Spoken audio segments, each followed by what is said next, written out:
push-ups. I've been doing sit-ups. I've been doing chin-ups. I've been doing pull-ups. I threw up once, but I'm okay now.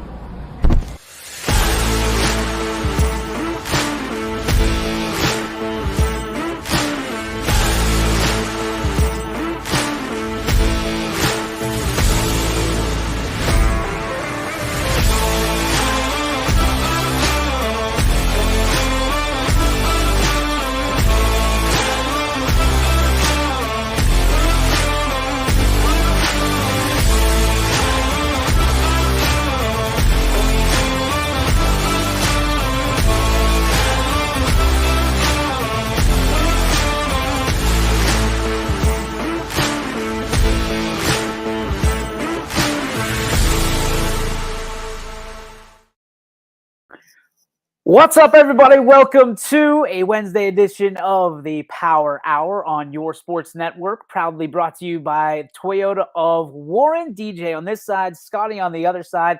I know it's been a minute. I know it's been a while, but we are trying to get these as much as we possibly can.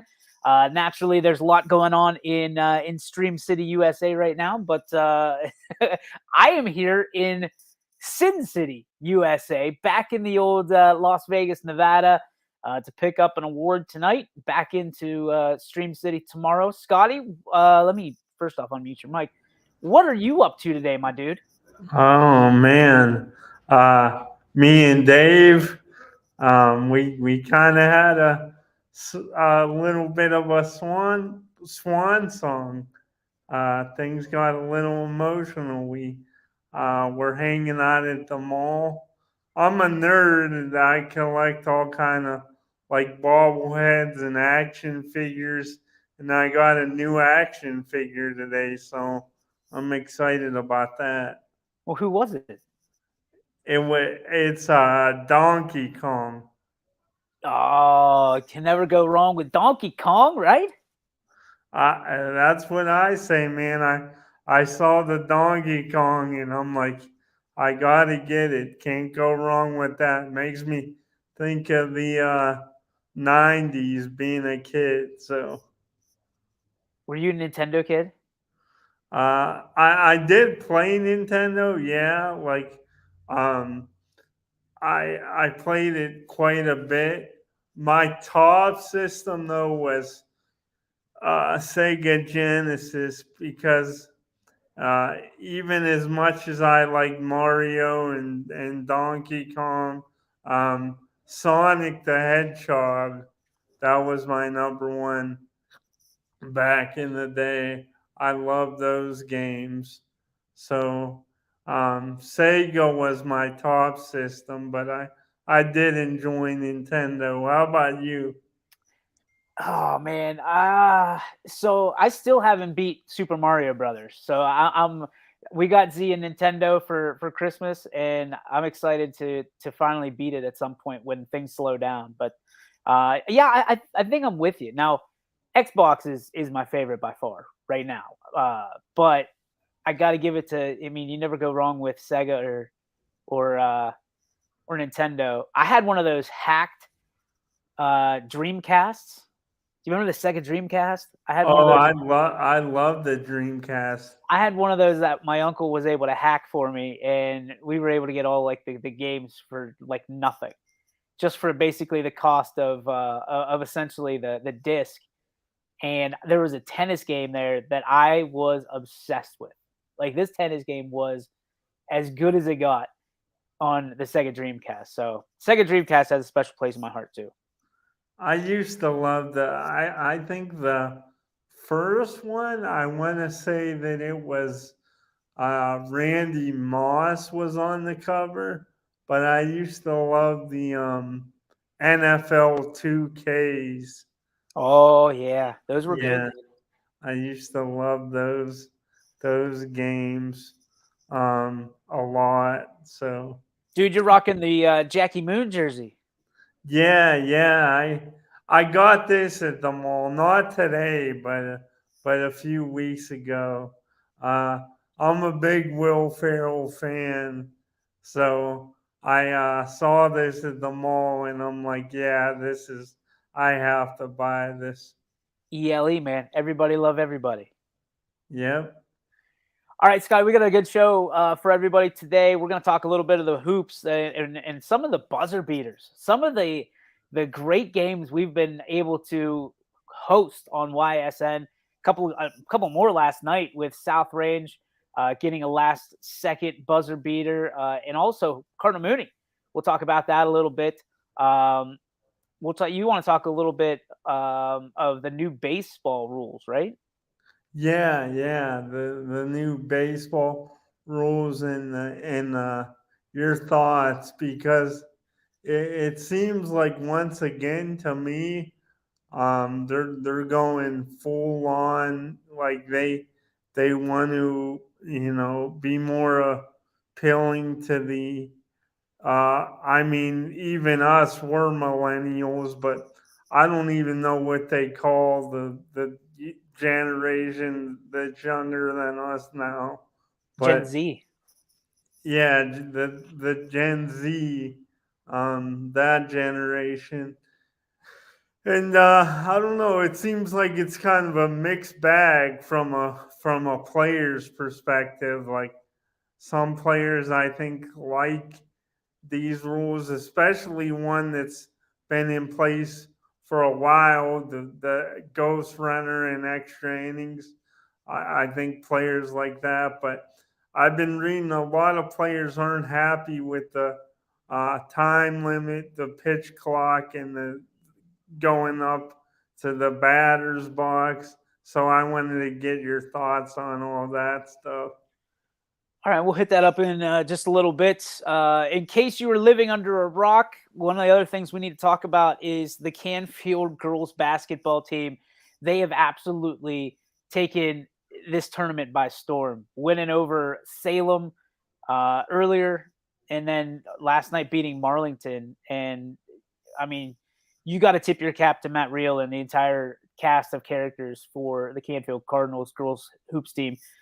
They've been fun to watch all year.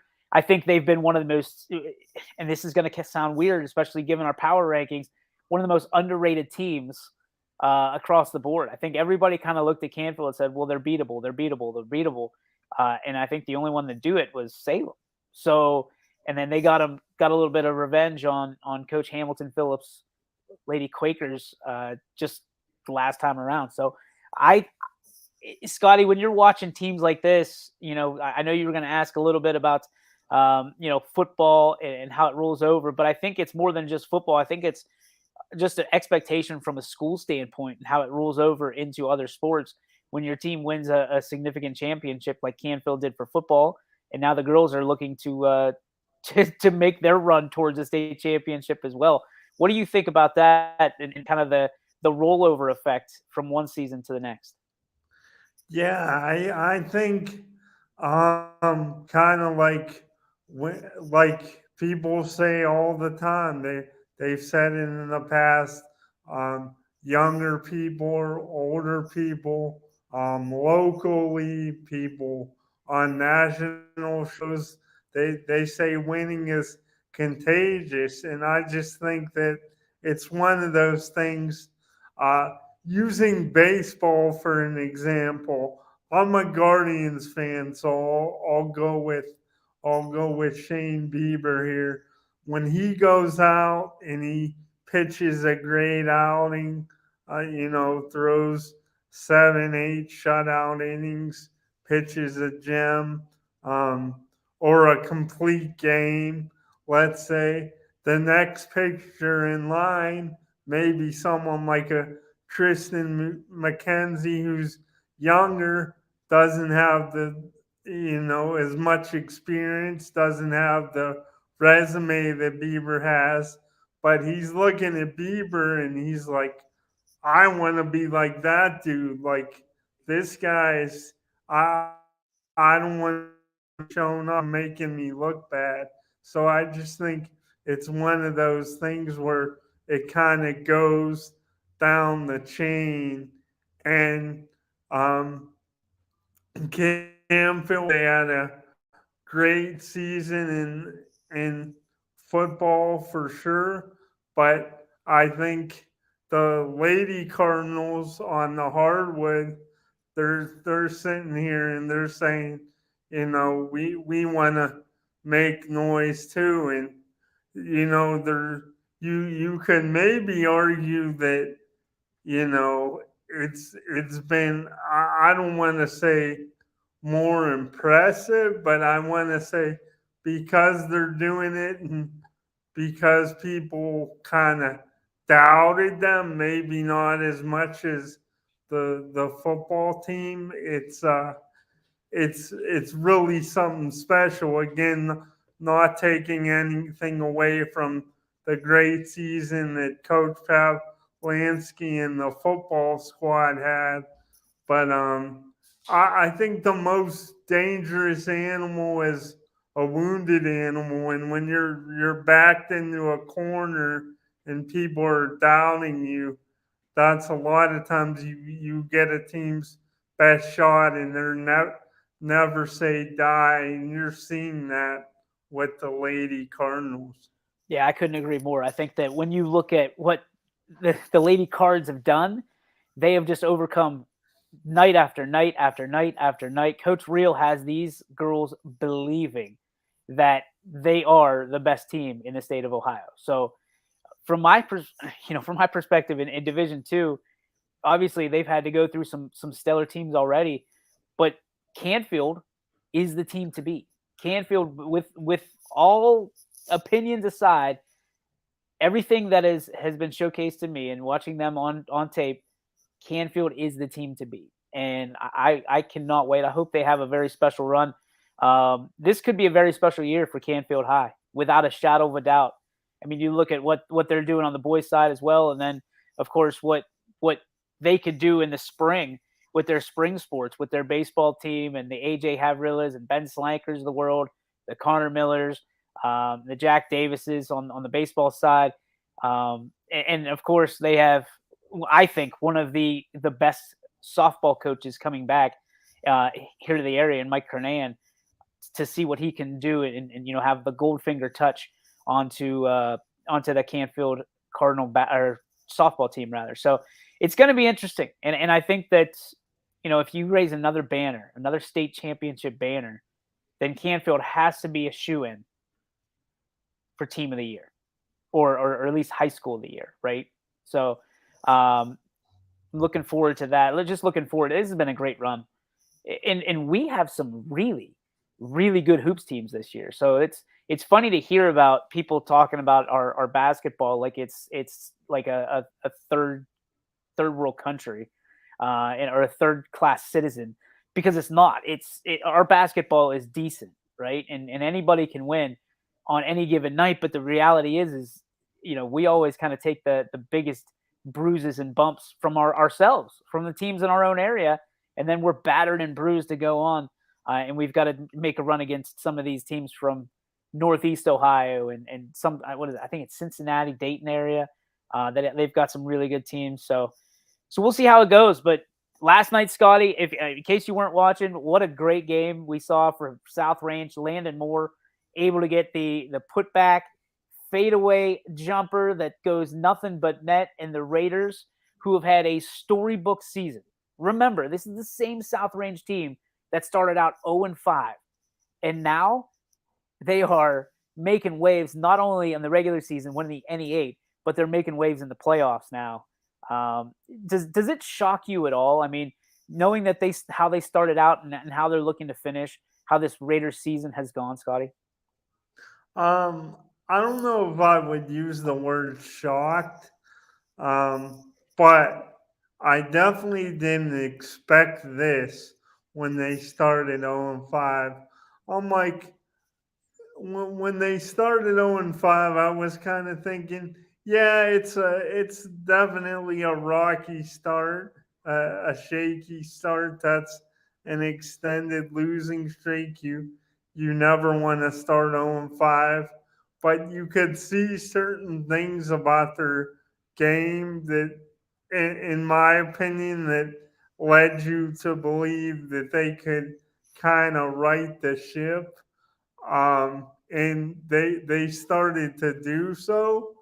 I just did not expect this though, and several times this year, it seems like time after time, just like in football, as less as the football team, I mean, was really challenged this year. I mean, I know they had the one game, a little bit of a scare early on against Struthers where they turned it over 5 or 6 times, but the football squad didn't face as much adversity because I think they were going to be really good. That key cogs, key players, personnel returning, and obviously a great coach.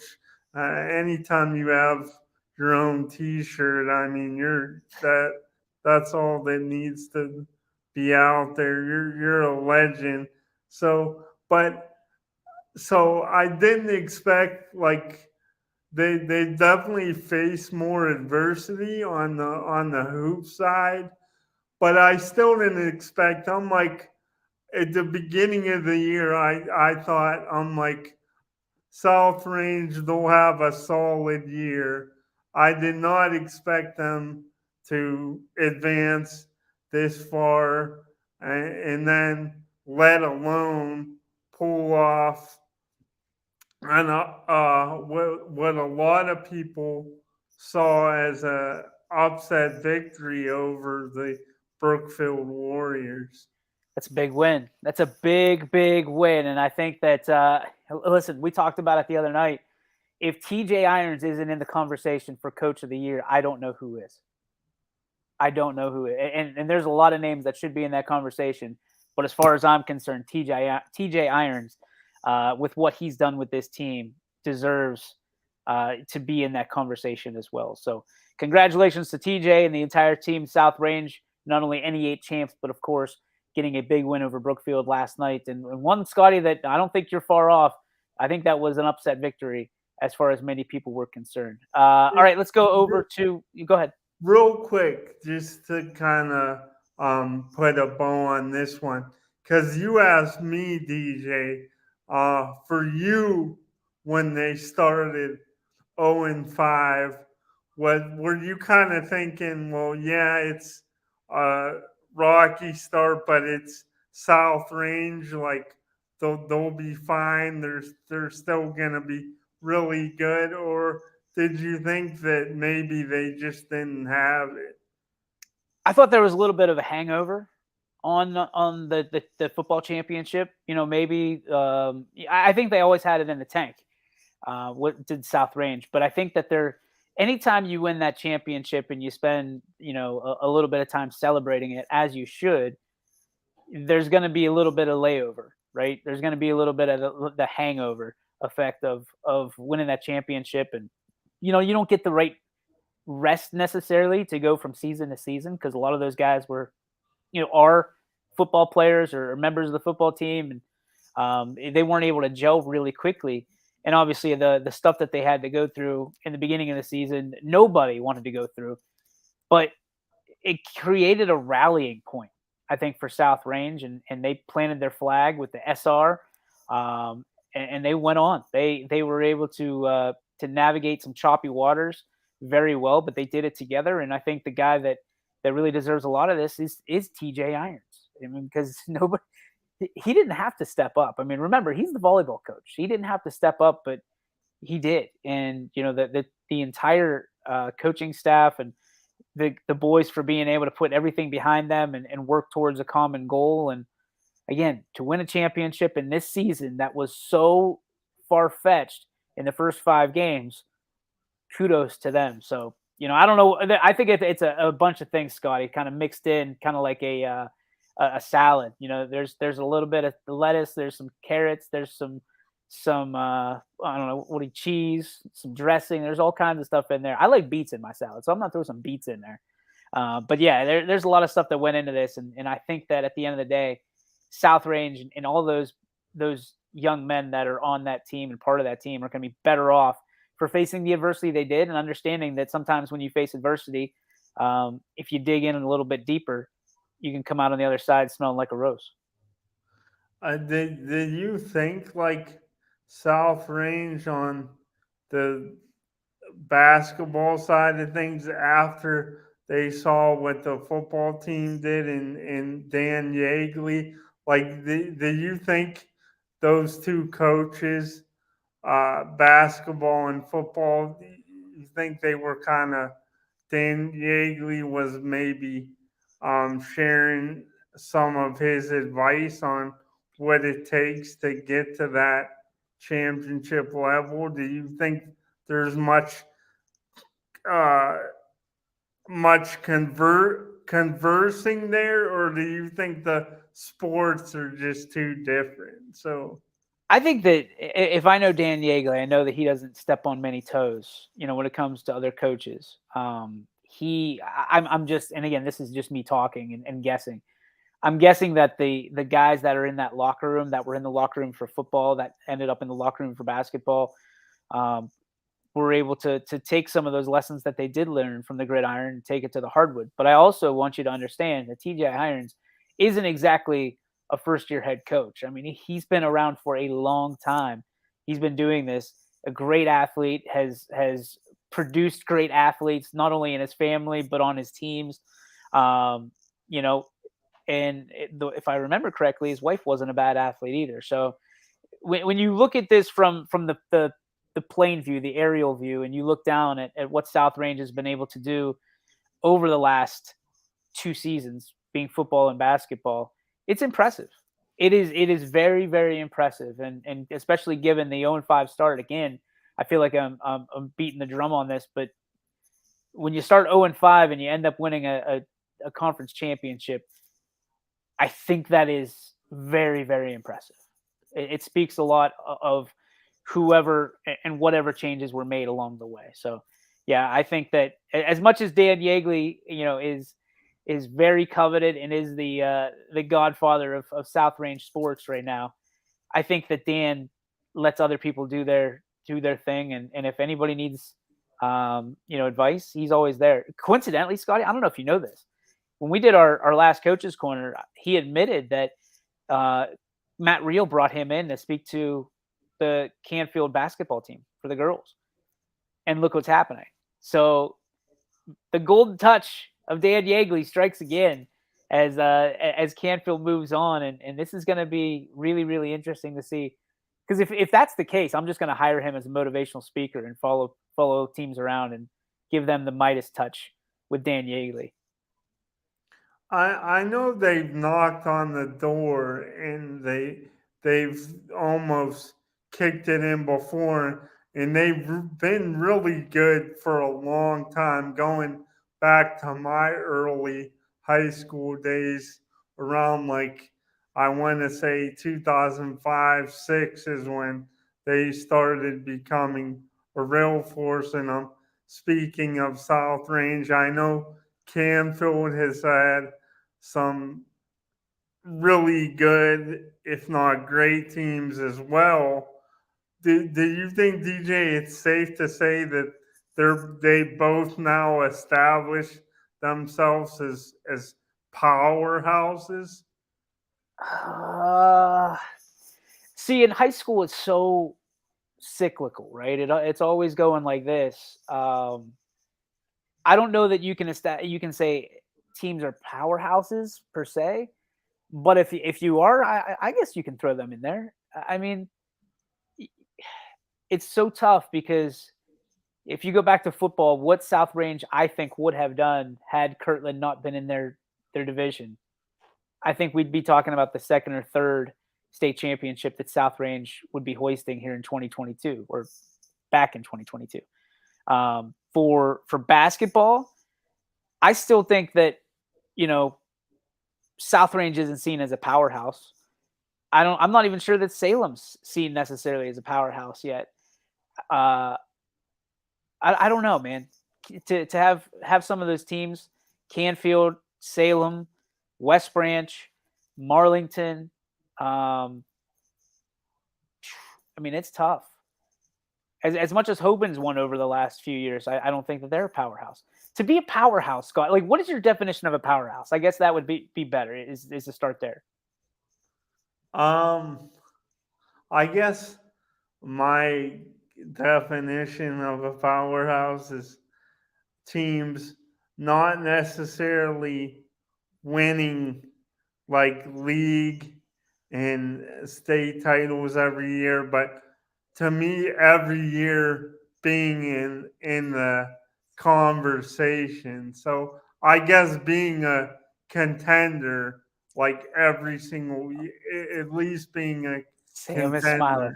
Sam Torres is smiling from ear to ear right now because we had this conversation the last time we were in Vegas for the NFL flag.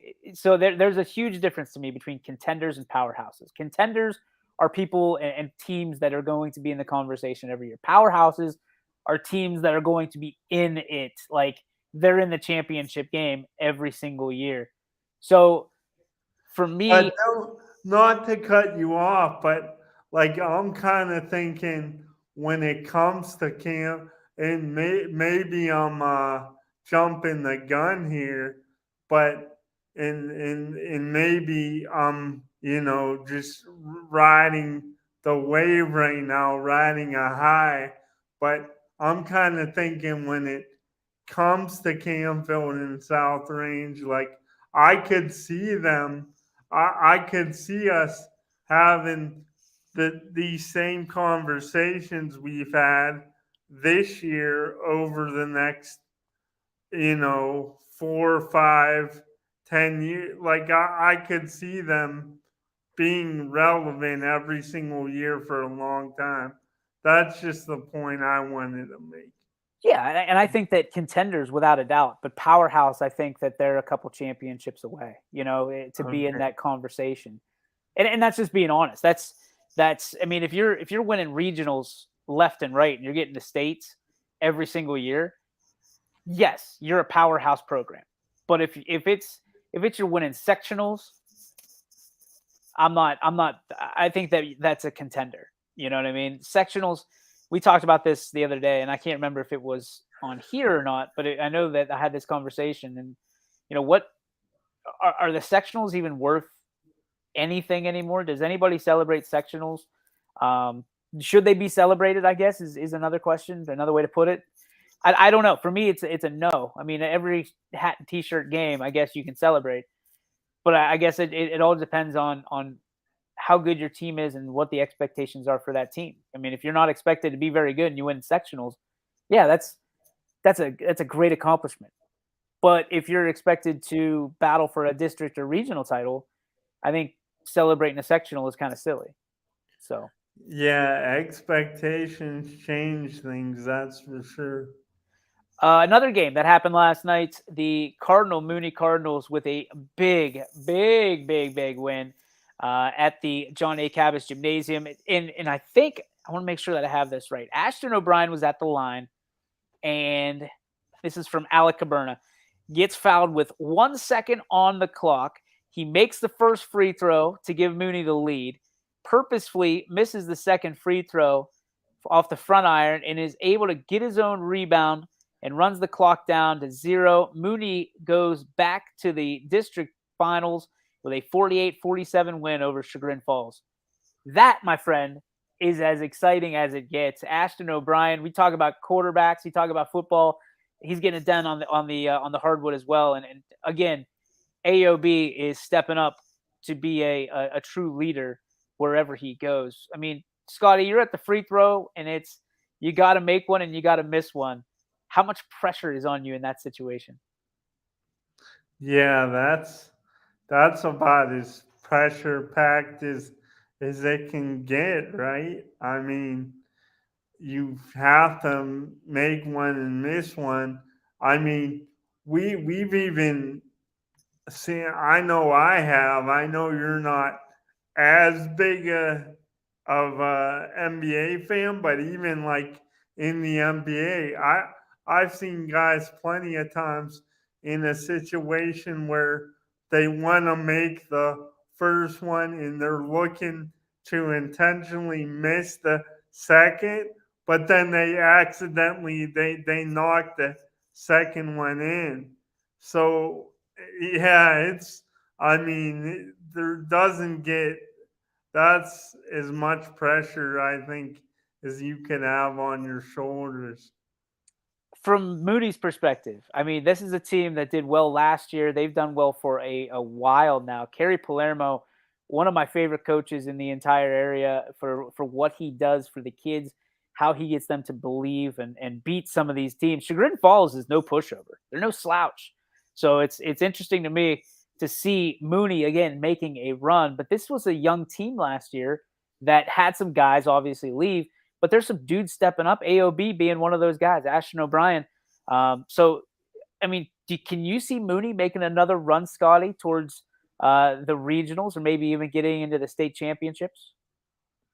I think anything is possible at this point, sure. Like you've said, even though guys, left, they've had changes, turnover, other guys have taken that opportunity, the opportunity that they've got, and they've shined with it. So yeah, I mean, at this point, if they've made it this far, I'm not gonna bet against them going forward. So congratulations to Mooney as they advance to the district final. That's tomorrow night. It's Friday. So my days are all out of whack there, Scotty. So you're gonna have to forgive me because it's been a wild few weeks. Not just last night and tonight. So all right, let's go to. I have 20. I want to make sure I have these right. 20. I don't even have last night's scores. I got what's going on tonight. Tonight, I'll get you the scores here in just a little bit. Tonight, you got Carrollton and East Liverpool, 7 p.m. tip-off. Also, Edgewood and Ursuline, that's a 7 p.m. tip-off. Sam Torres will have that game, so you know that's going to be exciting. Marlington Canfield, also 7 p.m. tip-off. And you have girls playoff basketball, Garrettsville Garfield taking on Laurel, also a 7 p.m. tip-off. You got 4 games, all for the price of one. $9.99 gets you all of those games across the board on YSN. Enjoy those. We're going to take a break, Scotty. When we come back, we're going to talk the new baseball rules that you want to talk about. I'll let you host the rest of the show, and we will, of course, have the Joe Dickey Electric What's Your Spark? Presented by Joe Dickey Electric at the end of the show. But right now, we hear a word from our friends over at Toyota of Warren. We believe expectations are made to be exceeded. At the new Toyota of Warren, it's about more than just getting a great deal. It's about service you can count on and a friendship you can trust. Year after year, we've done what we do best. We've gone the extra mile so you could too. Because we know it's just not about buying a new car. It's the start of a new adventure. Toyota of Warren, driven by you. At Greenwood Chevrolet, we offer a worry-free experience for all our customers. From sales to financing and even service, we'll help build your perfect vehicle and lock in your trade value while your vehicle is being built. No worries. We guarantee financing, regardless of your situation or credit history. No worries. And when your vehicle needs service, our award-winning team will get you back on the road. No worries. That's what going the extra mile means. Only at Greenwood Chevrolet. Change. This one word can make you break out in a cold sweat. But with change comes wisdom, experience, and understanding. At Myers Family Insurance, we can help make changes in Medicare, insurance, and retirement a positive experience for you and your family. We've gone through changes, like our new office and new faces to help our family of clients too. For all your Medicare needs, call Myers Family Insurance. Check us out online at MyersFamilyINS.com or find us on Facebook. You're not waiting to see what the world has in store for you. It's more about what you have in store for the world. All you need is the opportunity. All you need are the resources of a large university and the advantages of a personalized academic setting where you can experience new worlds in the arts and sciences, business, and education and make them your own. We are where you shape your future. We are Youngstown State University and proud. Hi, I'm Colin Chupa. And I'm Kelsey Clem from K-Squared Marketing. Our boutique marketing firm specializes in media planning and buying, public relations, event marketing strategies, and strategic sponsorships. We can integrate our services with your existing game plan, or we can be your entire marketing team. Your goals, our game plan. Let's win together. Call K-Squared Marketing at 330-623-2730 or visit ksquared.marketing to learn more. Thanks as always to our great advertisers here on this show and across the brand of YSN. If you'd like to become a sponsor or advertiser on your sports network, all you got to do is go over to ysnlive.com/advertise and get started ASAP. That means as soon as possible. And we'll get you hooked up. All different packages for all different businesses, shapes, sizes, colors, brands, whatever you need. We got you covered here, just like the ones you just saw. All right, Scotty, it's baseball time. We're going to catch up on some comments real quick. But while we're doing that, why don't you talk about the essentials that you want to talk about today in the ever-changing world of baseball? I do want to get to that, DJ, but let me do this real quick here. Oh, boy. And I mean real quick. You were breaking my balls for quite a while about Jamar Chase. So I just want to know, not to get you all hot and bothered, but just simple yes or no. We won't go into a big argumentative fest here, but simple yes or no. Do you still think that Joe Burrow is better than Patrick Mahomes?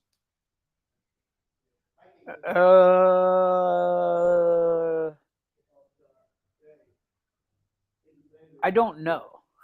like I haven't thought about NFL football for a minute, so because I'm just saying 2 Super Bowls in a row where his team was down by double digits at halftime or later, and 2 Super Bowl victories. I know Burrow's younger, but I just can't see an argument. I think it's Mahomes and everyone else at this point, but that's all I wanted to say. But you always did. I mean, you are a bigger jock sniffer than Anthony for Patrick Mahomes sometimes. I mean, I am. You're remember the first time I was talking about Patrick Mahomes. Do you recall what I told you? No. I said he's like watching a superhero play football. So I've always been a big Pat Mahomes fan. If he gave you his jockstrap, you would probably put it on your shelf behind you and not ever wash it. You might sniff it sometimes. You know, I do get lonely sometimes here. Gosh. So yeah, I wouldn't rule it out. Let's just say that. Oh, Scotty.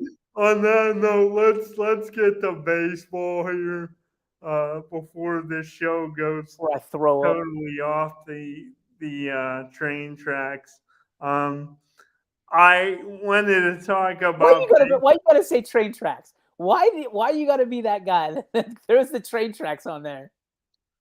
Yeah, that was bad too. That was cool. That was cold-blooded, Scotty. If I've ever heard it.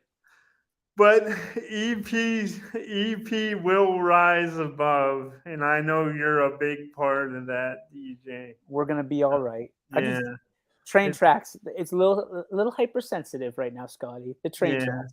Anybody listen? I won't even listen. I won't even read Z. Well, I don't read him stories usually. It's Sarah, but I'm taking all the books out from Thomas the Tank. He's not allowed to read those anymore. Thomas. No more Thomas. Okay, no more Thomas. Oh, and you have my sincere apology. Sammy's all fired up about Jamar Chase talk. But getting into baseball now, I wanted to talk about the new rules. And for those unfamiliar, this season, a couple of different rule changes, 3 new rules to be specific after they were approved by the Joint Competition Committee of Baseball this past fall, and it's a pitch timer, restrictions on defensive shifts, and also larger bases as well. I personally think, DJ, here's my take. I think baseball's kind of been in a weird, they've kind of been in a weird purgatory, weird kind of medium where they don't know what to do and they're trying to appease the young fans, but they're making some maybe older people. And when I say old, I say, over 50 or 60 years old, the older generation, the so-called traditionalists are, kind of a little bit peeved off about it. But I necessarily think with all these rule changes, I think for the most part, it's going to be good for the game. I think with the larger bases, you're going to see more steals, which in turn creates more action because the last few years, steals they've been down to a rate as low to you have to go back to the late 60s. The last time stills in games on average were that low. So I like the larger bases. I like the pitch clock and the timer for the hitters. I think it added excitement, and there's gonna be no room for dilly dallying at the plate and just taking your good old time. They're only allowed one timeout. So I like all that. I didn't like the phantom runner, the ghost runner on second rule when it was initially introduced back in the pandemic shortened season. Are you talking about the Texas shootout, or are you talking about Ghost Runner? Because I haven't heard about a Ghost Runner. Ghost Runner is nobody's there. Then I mean, like the runner on second when the 10th inning starts. Yeah, I misspoke. Okay. Yeah, the guy on second with the 10th inning. At first, I didn't like that, but now I do. So I got to say, I think just about all these rules, aside from abolishing the shift, that's the only one I don't like. I think it takes strategy away from the game, and I think strategy is one of the things that makes baseball unique. That's why I also don't like the universal DH because it took away the double switch and a lot of the strategy from the National League. But everything else I'm on board with. I think it is it's gonna make baseball more exciting. And I've heard a lot of people say that Rob Manfred is an idiot and he's not a baseball fan. He hates baseball, and quite honestly, I don't know the man well enough. I haven't watched enough interviews to form an opinion strong enough one way or the other. But I think all in all, baseball finally has got it right for the most part. Aside from abolishing the shift, I liked the shift. But what are your thoughts, DJ? Do you concur or do you disagree with me? I think it's a lot. Quite honestly, I think that all these rules are going to change the game a lot at the same time, which is going to push out the people that are baseball enthusiasts and have loved the game for 50, and plus years. For me, I can get behind it. I don't like the bigger bases. Anything that gives a runner more of an advantage than they already have as a lifetime catcher, right? I don't like when you give runners advantages because catchers have it tough enough back there to try to keep the runners placed. They're the best catchers are throwing out 60% of the runners. So, I mean, if you basically got a 50-50 chance already, I don't understand why you need even more of an advantage. So, in that same note, I don't understand the throw over rule, I guess is the best way to call it, where you're only going to be able to throw over a certain number of times before you can't throw over anymore. So, and I don't know what that rule is. I haven't followed it closely enough, but let's say you throw over, you're only allowed to throw over 3 times and you do that, that runner basically is going to steal second base unless he trips and falls on his face. Going 90 feet from first to second or second to third or whatever it is, you might as well just give him the bag because like they can take a huge lead. They can basically walk to second base or whatever base they're trying to advance to at that point. Because if you're not allowed to throw over, what are you doing? So I don't like that one. The pitch clock, well, they could still do like it's not necessarily throwing over if it's a pickoff move though, right? Yeah, it is. That's throwing over. That's considered throwing over. Like I guess it would be.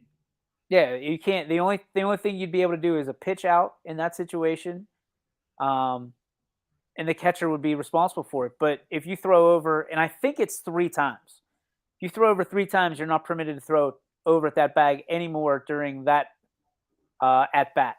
So, from my scenario, if you throw over 3 times because you have to, that base runner is going to get that bag no matter what, because you can't throw over anymore. There's no more pickoffs. So. I don't like that one. The pitch clock, I don't mind because I think some pitchers take forever to throw the ball from the rubber to the dish. So I don't mind that one. Only that it also is going to help the base runners if there's base runners, because it's just like as the clock's ticking down on the play clock. In football, you can judge a cadence a lot of times if you're on defense because the clock's rolling down. You're going to be able to do that thing from the same thing from a base runner perspective, and the catcher is going to be stuck in the lurch. So I think that not that anybody cares about the catchers as much as I do, but I think you're putting the catchers in a really, really bad spot because everybody wants the numbers to go up offensively and the numbers to stay high with strikeouts, but nobody cares about catchers throwing out runners at second and third base. Nobody cares about the pop times that the catcher is going to have to deal with and what they're going to be up against and trying to essentially play as much a guessing game as the runners are with these new rules. So, I'm not necessarily in favor of them, but I agree with you from the standpoint of baseball needed change. I just don't know that it needed a complete facelift in 2023. I think they could have spread this over the course of 10 years or so. What do you think about the batters? I think it's like they have, I don't even know if it's like 15 or 30 second. Like I know a lot of batters were upset, and it sounds silly, but I think they were like pretty genuinely upset. Jose Ramirez is one for an example. Like he was talking about he's not liking his walk up song, getting cut short and stuff like that. So what do you think about the time limit for the guys coming up to the plate? I think if you're worried about your walk-up song more than you're worried about what you're doing on the field, then you've got bigger problems than your walk-up song. I mean, just from my standpoint, like come on, man. I understand the entertainment value of it, but some of these are getting ridiculous. Like playing some of these songs I'm a huge fan of the entertainment value. Don't get me wrong. I love it. I wish, but like, if you're more worried about what song is going to be played as opposed to what you're going to do with that, a fastball on the outer half of the plate, then what are we talking about? Like what are we talking about here? So I think from my perspective, like the Tommy Trumpet or Timmy Trumpet or whatever his name is that does the like that whole thing. While it's cool, it gets the crowd engaged and gets them, a little bit of a lightning bolt in the stadium. Do we need to listen to the whole song? Like, do we need to take 45 seconds for him to come out of the bullpen and then a minute and a half to get to the pitcher's mound and then, 4 minutes to warm up? Do we need all that? I don't think so. Well, even back in the day, I mean, it doesn't, in a way, it doesn't seem like that long ago. In another way, it seems like forever ago. But back in the day, Mariano Rivera, I know you'll remember, DJ, he would come out to the Enter Sandman, and that song's like 6 minutes long. So I mean, all Metallica songs are pretty long. So I don't know, but just to play devil's advocate, maybe somebody like a Jose Ramirez, because I consider him, I don't know if he's necessarily top 5, because it's been a while since he's put 2 great complete seasons together where he's been great in the first half and great in the second half. For several years now, he's either been great in the first half and okay in the second half, or average in the first half and then great in the second half. So I don't know if Jose Ramirez is top 5, but I definitely do think he's a top 10 player in all of baseball.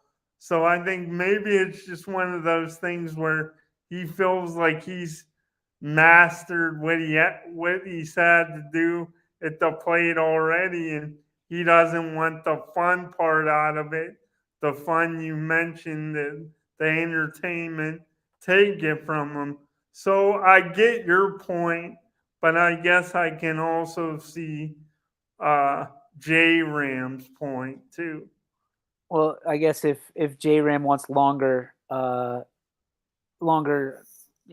up songs, then he's got to start jogging his ass out to his position every inning instead of everybody walking on and off the field. So, I mean, that's my thing. Like, what happened to? This is a really bad example. What happened to the John Rockers of the world? He used to sprint. Who used to sprint into from the bullpen to the mound and get down and get to business, as Sam Torres would say, get busy with it. So there's no hustle in Major League Baseball anymore. Do you ever notice that? Like, maybe if we're looking to change the game, maybe that's how we change the game, is we put more hustle into it instead of more of these entertainment value added bonuses for the fans. Like, we're talking about one of the greatest games that was the most perfect game that was ever invented, baseball. It's perfect. And we want to naturally put our hands on it and mess with it to make sure that, it's better for TV, which, listen, man, like, it's hard to watch baseball on TV, even as a baseball fan. But like, what are we moving everything around for? For ratings, for people to possibly watch? They go to the games. That's not the problem. It's the TV part of it. So, and these TV contracts are so big right now for these professional teams that they'll bend over backwards, and this is just selling your soul in order to appease the devil, as far as I'm concerned. Because from my perspective, you're tainting one of the greatest games that God ever created. So that's my 2 cents, man. And J Ram wants his walk up music. Go for it, buddy. That's super neat, and it better be a good walkout theme, because I'm guessing it's probably not. No, I don't. it's something like in Spanish, isn't it? Spanish. Yep. Yeah. So Yeah, it's something we can't even understand. So we like yeah. that's what we want. We want more of that. So give me where's the dude with SpongeBob? I want more of him. Oscar Gonzalez. Yeah. Yeah, we need more of him. If we Yeah. let's just play the whole damn song for him. I think who was it? Uh, Chris Perez. I don't know if you've ever heard the song DJ, but it's a pretty sweet. He would come on to the song. It was Prodigy. The song Firestarter. Mm. And that was pretty badass. And then there was Hey, I'm whoa, we got to wrap it up, Scotty. We can't go through the all the walk-ups of the Cleveland Indians or the Cleveland Guardians. It's the Joe Dickey Electric. What's your spark? Presented by Joe Dickey Electric. Scotty, here we go.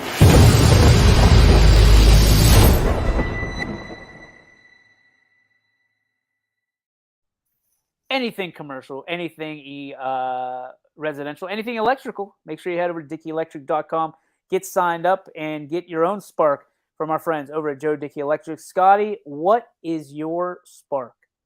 Well, first, a quick thanks to you for cutting me off because I still, that's a bad habit. I get carried away, lose track of time. But no, all kidding aside, I'm just so happy to be back on, man. I know it's been a rough couple weeks for everybody out at East Palestine and out your way. So I'm just happy to be back on. Today's a beautiful day on the first day of March. My opinion, you couldn't ask for any better weather, about 60 degrees. So that's another one. And then my last quick one, DJ. I just really the way you conduct yourself, man, and in the way you carry on and move forward, and you're always positive. You never post anything with any negativity. It's always about being determined and overcoming things, and you know, you know, being successful in life and everything that you can do to be successful, and you know, um, staying driven, wanting to be the best. And I conduct myself a lot of the same way, but a lot of times behind the scenes, I'm kind of woe is me, down on myself. But I never see that side of you, DJ. So I just wanted to say in closing, I can't say enough on how you carry yourself, man, and prayers thrown up for EP. And I love you, brother. I love you too, man. Well, before we get too far down the DJ Yoakley path, I gotta say that what I saw on, was it last week, 2 weeks ago, Scotty, on your social media was one of the most phenomenal things that I've ever seen. To know someone with the determination that you have, and that gets up and is getting out of your wheelchair and getting into, getting back onto the sticks, or the walker, that takes a lot of guts, man. It takes a lot of guts, and more guts than I probably have. So before you go and toot my horn, just make sure that you're talking about yourself, because that was enough to bring me to tears. I know my wife, it brought her to tears as well, with you doing everything that you do, and we're so proud of you, and all I want to see is you walk again, man. All I want to see is you walk across wherever you, from one spot to the next, and that is what motivates me. Because if you can get up and you can do that after the crappy hand that you were dealt, and you can make the best of it, then if all I have to do is a couple interviews and tell people that it's going to be okay, then I think that's an easy job. So keep doing what you're doing. Secondly, I'm in Las Vegas. Check it out. This is pretty dope, right? There's the That Ferris is wheel. dope. So I'm in Las Vegas for the Business Elite 40 Under 40. They're having their award ceremony tonight.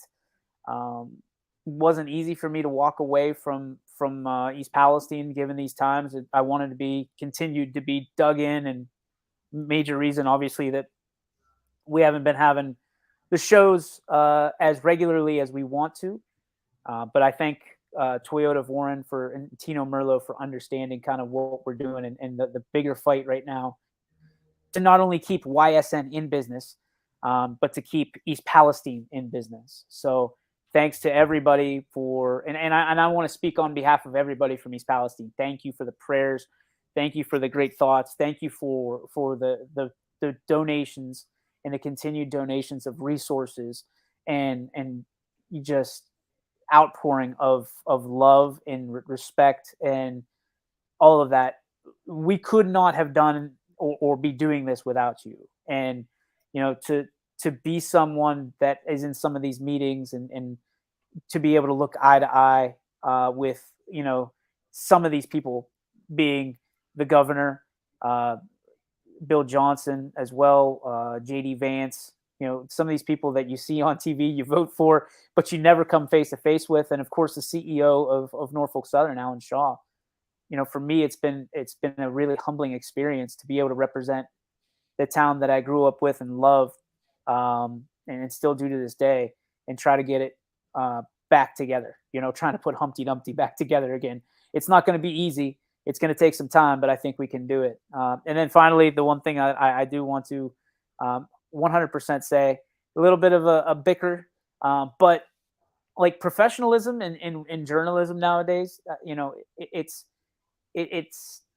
needed, right? It's needed. And, going on all these different shows, CNN and Fox News and Newsmax and Fox Business. And I mean, it's been really eye-opening to me, the professionalism that all these journalists have shown when, they don't necessarily have to let me my minutes tell them how we're going to make it when they can be telling us about how we're not.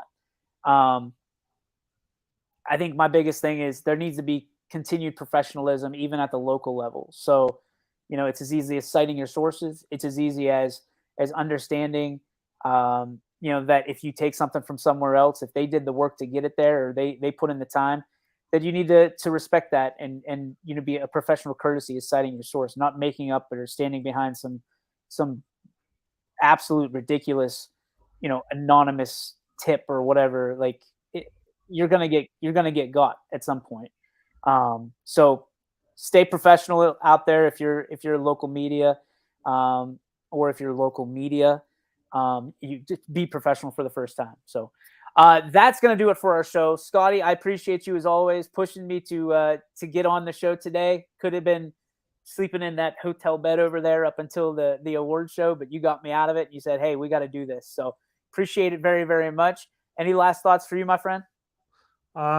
No, I just want to thank you as well. I've missed it. So it's great to be back and be with the YSN team again. And DJ, I know you're going to knock them dead tonight. So not much for me to do, man.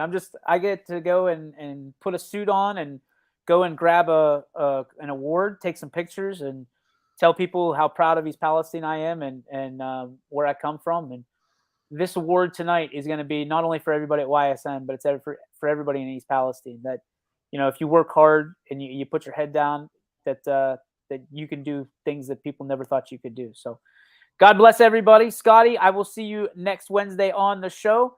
For Scotty Mincher, my name is DJ Oakley. That's going to do it for us. We will we will not have a power hour tomorrow. I will be on a plane coming back to East Palestine. We will have a show on Friday, most likely, from 3 to 4 right here on your favorite sports network, your sports network. Say bye, Scotty. Goodbye, everybody. YSN thanks you for watching this presentation of Your Sports Network.